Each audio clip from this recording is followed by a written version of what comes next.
the word when I first encountered it in a quote from Henry David Thoreau. Here's the quote. "The creaking of the crickets seems at the very foundation of all sound. It is a sound from within, not without. It reminds me that I am a denizen of the earth." And again, nestled in an article about transcendentalism written by my dear colleague, Reverend Jay Leach from the UU Church of Charlotte, that he entitled, "I Am Denizen of the Earth." To me, it sounded something like straight out of a Star Trek encounter. This is Captain Kirk, denizen of the earth. Does anyone know what that word means? Yeah. Any ideas? Citizen. Citizen. Creature. We're getting close. Inhabitant. Who said inhabitant? Inhabitant. Margaret Babcock for the win. So it does have a meaning of citizen, but it's an inhabitant of a place as someone who is deeply tied to that place from within, hence the use of it in the word citizen sometimes.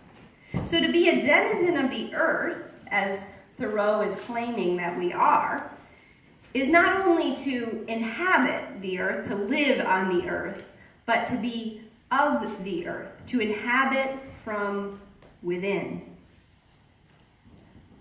This was the argument that Jay, my colleague, was making, that the Transcendentalists were revolutionary in their claim that we are one with nature, of the earth, not apart from it. And so he reminded us all in this article that to speak of going into nature or honoring nature as if it were something external to us, for at least the Transcendentalists, was a false barrier. We could not be separated from the natural world, and to say that we were trying to be returning to nature was really counterintuitive. Today, I think in some ways we have kind of a surface understanding of that seventh principle, the interconnected web of all existence, of which we are a part. For the most part, the Transcendentalists who greatly influenced Unitarian Universalism, Thoreau and Emerson among them, who were deeply tied to Unitarianism. In fact, Emerson was a Unitarian minister until we sort of kicked him out, but that's a story for another day. For the most part, though, the Transcendentalists have been lost to the chronicles of history as if they are some outdated concept or one that seems so plain and so mundane to us now that it hardly needs repeating. Blah, blah, blah, we're interconnected. We know, we get it, right? Right. Do we? I thought the same until Wednesday, after reading a colleague's Facebook post. My friend posted long before the news broke of the school shooting. He was writing in response to it being Ash Wednesday. He is a minister of a tradition that honors Ash Wednesday, the beginning of Lent. And so he posted this little bit on Facebook. He said, "Remember you are dust, and to dust you shall return." These are the words that are often uttered during many Ash Wednesday services as a cross is made on someone's forehead from the ashes. But my colleague did something interesting. He posted those words, "Remember you are dust, and to dust you shall return," with an image of the stars. Remember you are stardust, and to stardust you shall return. Now, how many times I had preached these words, that we are of the stars, filled with the same substance, that every atom in our bodies came from a star that exploded long before we existed and created everything on earth. And so we do not go out to be in nature, we are deeply of nature, all of us of the stars. And so to speak of the universe as something apart is wholly untrue. because we are the universe. The universe is in us. Just as we are denizen, that new word that I learned. My colleague's words hit me so hard on Wednesday because even though he posted them early in the morning, I read them after the news had made about the shooting.